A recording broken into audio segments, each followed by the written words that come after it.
The common test for Update 9.18 has started. This time, players can test a number of important new features. Improved Matchmaker, Tier 10 light tanks, a new role for SPGs, updated rules for forming platoons, and more than 20 vehicles in HD quality. Learn more about it right now.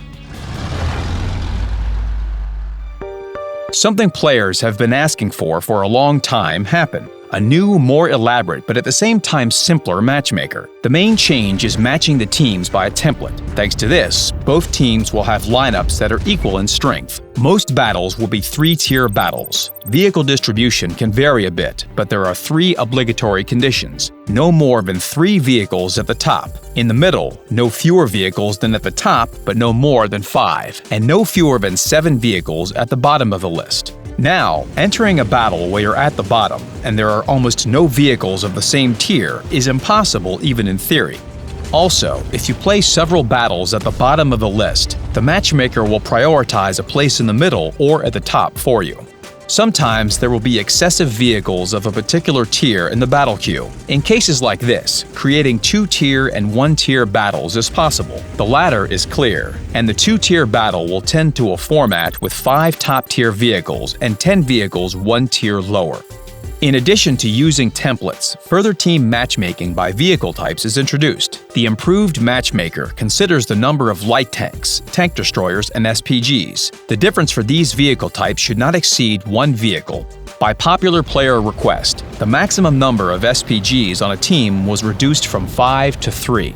Also, new rules for forming platoons were introduced. A key decision on platoons was to make them of the same tier. Every player has battled in a team where a high-tier vehicle was platooned with low-tier ones. It could be fun, but it brought about a huge imbalance. The chances of winning with such a platoon in the team decreased significantly. The whole team suffered because of 2 or 3 players. Now, this situation will change. The mechanism of map selection was also improved. Many players complained they had to fight on the same maps over and over again during the same game session. Now the matchmaker remembers the maps you have played on so that you don't have to play the same maps too often. You can share your opinion of the improved matchmaker in a special thread on the game forum. You can find a link in the description. The first thing you notice when playing the new artillery is the new aim, inspired by the Battle Assistant mod. Familiar to many players, it provides a clearer idea of terrain irregularities.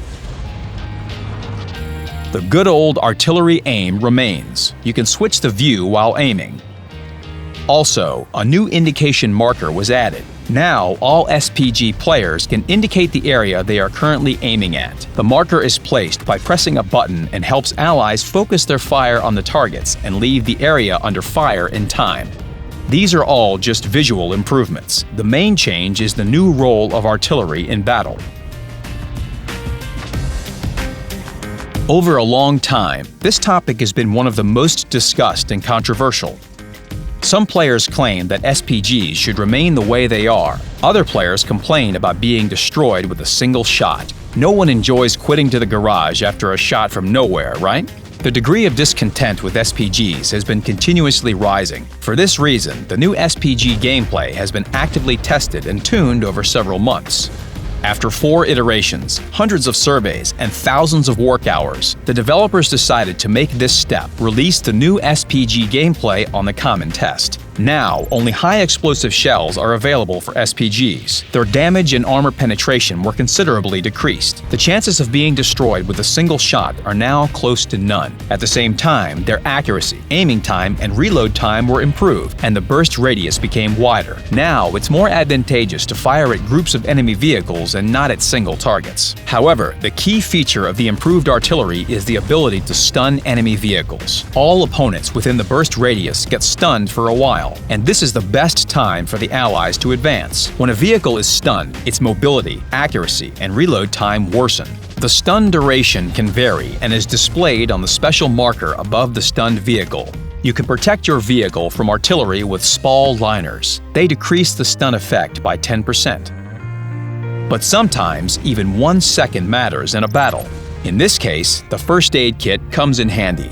It will momentarily remove the stun effect. To make the game more interesting, first aid kits and repair kits became reusable. These features are new in the game, and this is why the developers need your opinion on all the improvements. Join the common test, play, and share your feedback in a special thread on the game forum.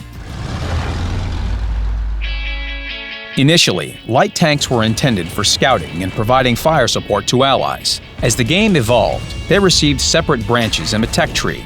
These branches, unlike other branches, ended at Tier 8. This resulted in specific matchmaking for these vehicles. Usually, light tanks had to fight against the vehicles that were 2 or 3 tiers higher. In situations like this, light tanks had little effect on the battle's outcome, but things are different now. For the Update 9.18 Common Test, the light tank branches received their logical extensions to Tier 10. Thanks to this, the matchmaker will be able to assemble teams faster, and light tanks will be able to exert a stronger influence on the course of battle. Due to the new tanks, the former top light tanks were moved from Tier 8 to Tier 9. Tier 10 is occupied by the new vehicles. For the Chinese tech tree, it's the WZ-132-1. The main features of the newcomer are high armor penetration, sturdy turret armor, and excellent view range. The French AMX-13-105 can't boast thick armor, but it's equipped with a 3-shell drum-type autoloader, 390 points of damage each. The US Sheridan looks a little oversized and crude. However, this tank has excellent gun depression angles and the best damage per minute among other Tier 10 light tanks. It also has the best view range in the game, 430 meters. The new German light tank has the same view range as well.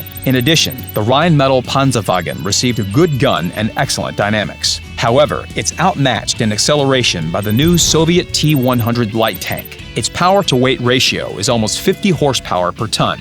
Also, thanks to its low silhouette, the vehicle has excellent concealment.